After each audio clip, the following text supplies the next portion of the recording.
yeah, Buaben, you know, whenever this conversation comes up, you also take away the political considerations as well, where you hear the talk about the president packing the Supreme Court with judges appointed by him or during his tenure.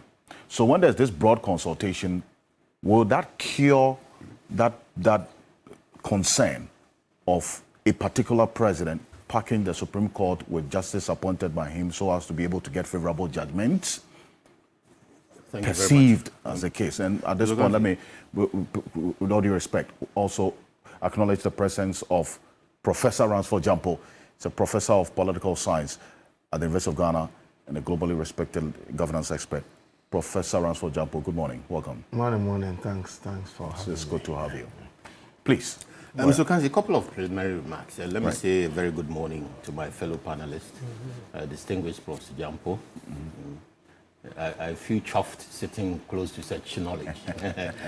As for my senior idea, in the next 2 minutes, I know what you will say about corruption. They've stepped on our testicles twice over.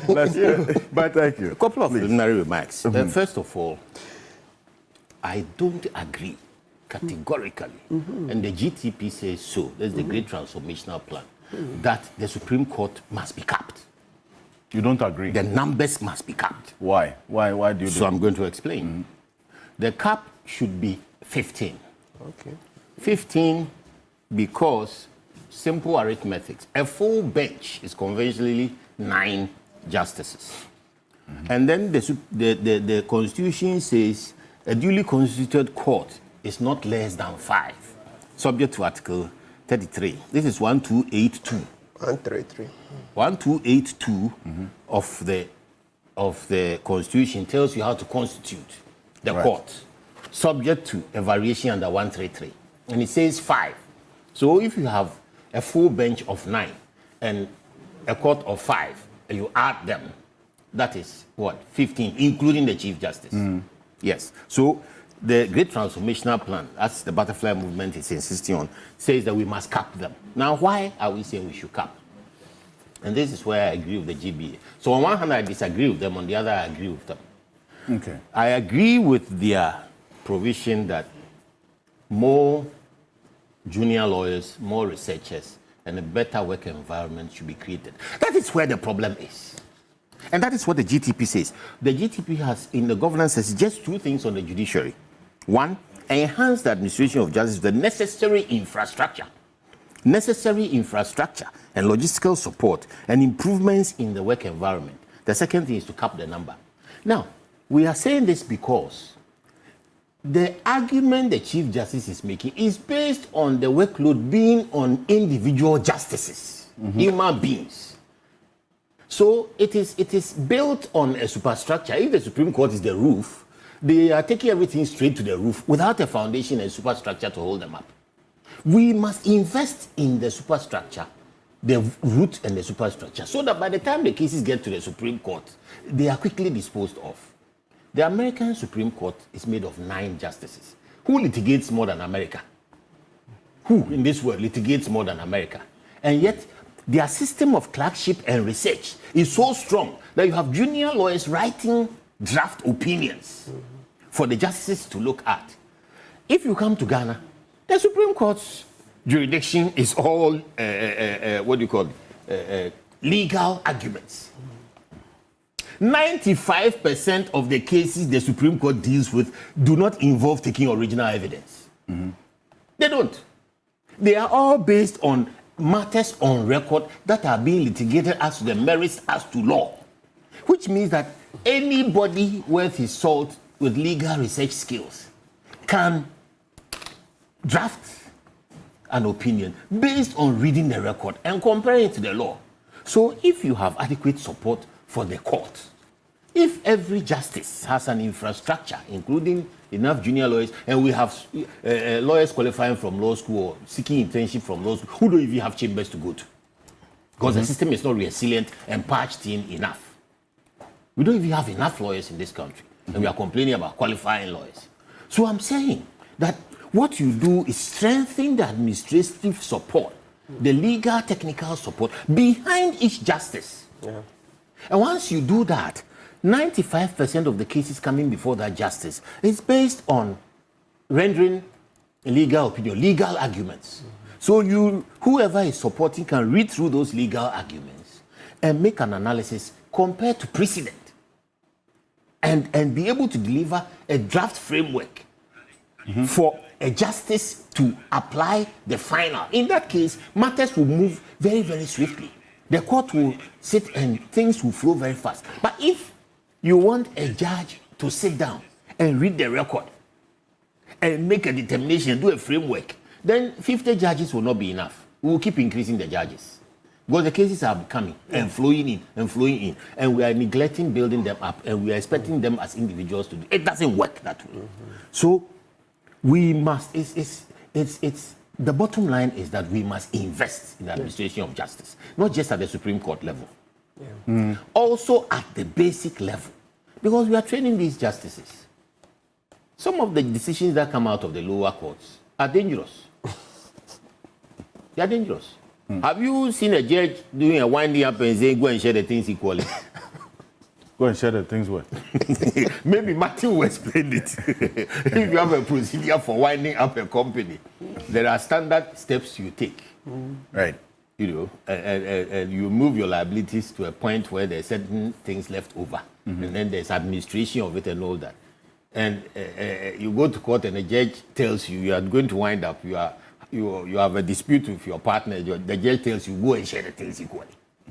You are the only ones who know what that means. So what I'm saying is that what we are neglecting and trying to personalize and transfer to the knowledge of individual justices is the work environment, the depth and strength of the support infrastructure, legal, technical, and administrative. So that by the time the work gets to the judge, it's literally done. Because then the flow will be faster. If a judge comes into the office in the morning, Supreme Court Justice, and there are 5 dockets, and all of them are framework analysis, all he has to do is go through the framework, compare it to light reading, summaries, and everything. And he's on the move. He can make several decisions in a day. He can make several determinations. The Supreme Court will sit and make several determinations in a day.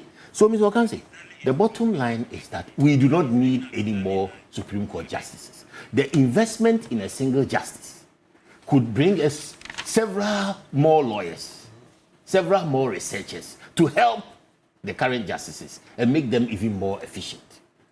So when it comes to political bias and all those things, it all goes to responsibility of us individuals. And today, I hope to raise that matter in the Snit case, because the notion of institutions is based on a 4-flow process. You have the law, you have the, what do you call it? How do I put this? I have it somewhere. You have the law, you have the appointments, then you have the tenure, and you have accountability. Accountability. Okay? Right. So the law sets up the institution, and then somebody appoints people to that institution. In our case, often the president. And then tenure gives you the conditions under which you work after your appointment. And part of those conditions is that you should be accountable to us at the end of the day. But you will tend to find that in our system, because the appointment process is so skewed to the authority of the president, people appointed ignore the independence their tenure affords them. And they work towards the president instead of working to be accountable to all of us. That is our biggest problem undermining institutions in this country.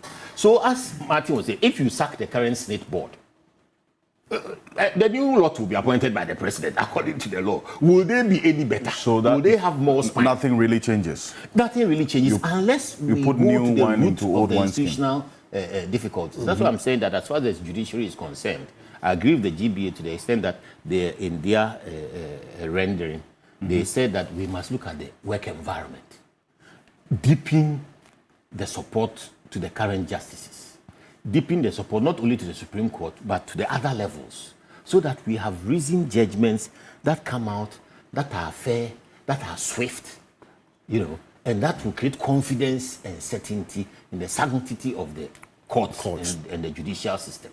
Okay, thank you. And that reference that you make to the U.S. system, the majority in Parliament addressed a press conference this week, and they said, look, some people make reference to the U.S. system without an understanding of it, because it cannot be the reason why we should be arguing for a capping of the justice at the Supreme Court. I want to take a listen to Alexander Peña-Markin in response to some of the things that you said. And I also respond to that. Yeah. The Chief Justice did not just write a letter sitting on stilts. She justified it and made very compelling arguments. In fact, as per what we have become aware, the Ghana Bar Association was duly consulted, and the Bar Association, in principle, agreed to say. Other stakeholders also agreed to the need to expand our courts. But the argument which we in the majority caucus disagree with is the argument of timing. What is it about the timing? An institution like the judiciary, with its constitutional mandate to deliver justice, is not bound by election timetable of the country. The impression they try to create is that all that the Supreme Court does is to determine political cases. But I can tell you on good authority that the Supreme Court of Ghana, the political cases that perhaps go there, may not even be up to 2% of the cases that they deal with, go into issues of jurisdiction. The primary objection to the recent recommendation for appointment to the Supreme Court is on the back of a certain justification that judges in the Supreme Court, a big country like Supreme Court, United States, are not even up to 10. For the avoidance of doubt, in the US,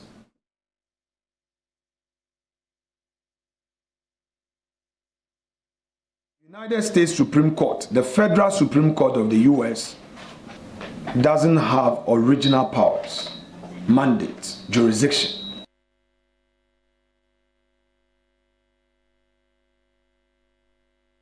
So that's Alexander Peña-Markin's position on this U.S.-Ghana comparison that we make.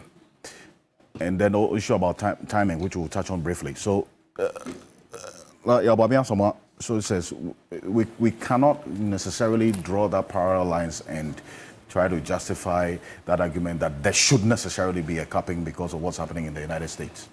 I think the majority leaders' arguments do not hold water, and we are all entitled to our opinions. That's the last clause in the GBA thing, which is broad consultation.